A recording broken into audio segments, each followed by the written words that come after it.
দেয়নি, আমরা কি করে থামি?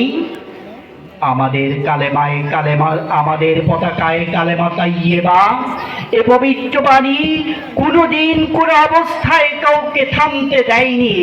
আমরা কি করে থামি? আমরাও থামবো না। কোরআন বিজয়ের যে দৃঢ় প্রত্যয় আমরা নিয়েছি, যে সিদ্ধান্ত নিয়েছি, আমরা কোরআন বিজয় না করা পর্যন্ত ঘরে ফিরবো না ইনশাআল্লাহ। এই সিদ্ধান্ত কি আমরা নিতে পারি?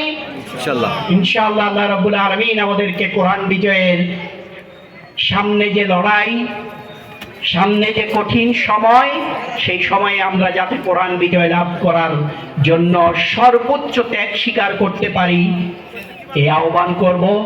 এবং আল হেরা আইডিয়াল মাদ্রাসা এই কোরআনের জ্ঞান ছড়িয়ে দিচ্ছে মানুষের মাঝে, কোরআনের মাঝে ছাত্রদেরকে কোরআনের আলোকে গঠন করছে এবং আধুনিক জ্ঞান ও বিজ্ঞানের সকল কিছু গবেষণা করে একটি মানব শিশু কতটুকু ব্রেইন, কতটুকু ধারণ করতে পারবে, সেই আলোকে গবেষণা করে করে তাদের সিলেবাস প্রণয়ন করা হয়, তাদেরকে সেভাবে গঠন করা হচ্ছে। সর্বশেষ আমি মায়েদের উদ্দেশ্যে একটি কথা বলে শেষ করব। মায়েরা, আমরা স্বপ্ন দেখি,